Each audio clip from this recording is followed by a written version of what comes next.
Welcome back to the channel. Today we're going to preview day one of the 3-day festival of the Lingfield Winter Millie, and this is the first time it's been run. It's 3 days of very good racing, 2 over the jumps, 1 on the flat sandwiched in between, £1 million in prize money, top class horses performing. What more can you ask for, really?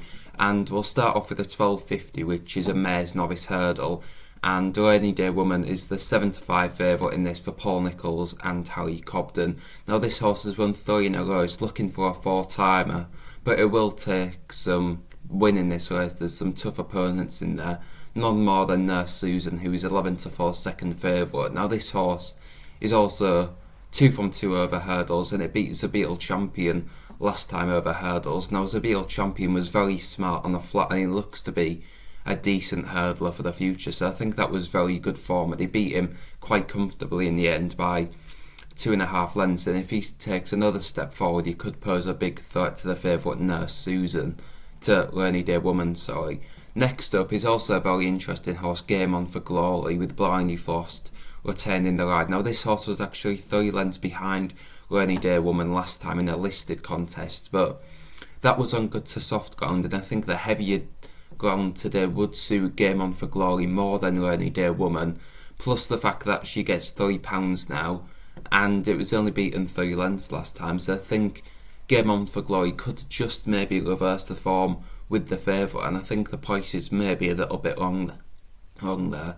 And the outsider is Pump It Up, which on form has no chance at all really, but it does only carry 10 stone 1 as it's a 4-year-old, and depending on how heavy that ground gets, I think it could maybe outrun its odds at 80-1 if the ground is very testing, which I expect it to be.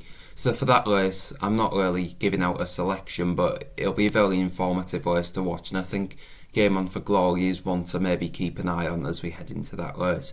Moving on to the 1150, and for me this is all about Ferrero Banbon, I think it's called, and it's 11-4 favourite. It's had 3 runs this season, all of them have been very good. It was a third to Editor de Geet last time at Cheltenham, that was very good form, and I think keeping on the same mark as that, it has a massive chance in this race.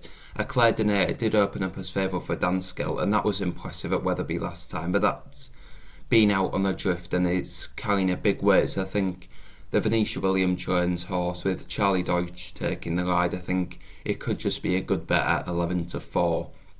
Moving on to the 225. Now this is probably a slightly disappointing race with the only 4 runners. Market leader on the blind side is a 10-year-old now, but I think he's still the best horse in that race, and I think he should take the world of beating. Emerton's back over hurdles, but that has been disappointing. It promised a lot in his early career, but it hasn't really delivered, and the other 2 in the market don't have a chance. So for me that's on the blind side race to lose for Nico de Boinville and Nicky Henderson, who are in great form at the minute. And moving on to the 335, this is the Sovereign Handicap Hurdle, and it's a very competitive race, £100,000 up for grabs. Emmett Mullins has sent over a few from Ireland, and Paul Townend, who's over to ride in Ergamine on Saturday, take the ride on the favourite for Emmett Mullins, who looks to have a good chance of winning, even though its mark in England is quite a bit higher than it is back over in Ireland. But for me, there's a lot of unexposed horses in this race, but I actually like another 10-year-old is Chitta Bulker for Donald McCain and Theo Gillard, who takes off the £5. Now this horse loves heavy ground, and it won by 26 lengths off a mark of 135 on heavy ground at Haydock a year ago. It's back down to 129 after a few respectable runs this season, nothing more than that, but it's 2 starts ago it was second to Green Book, who you'll remember won since and then was sent off a short favourite in the Lanzarote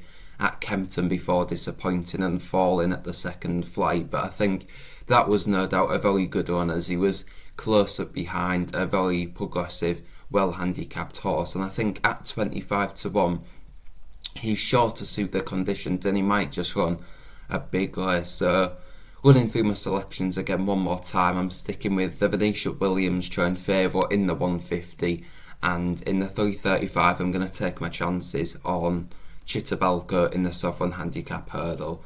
Thanks a lot for watching, and let me know your nap of the day in the comments down below.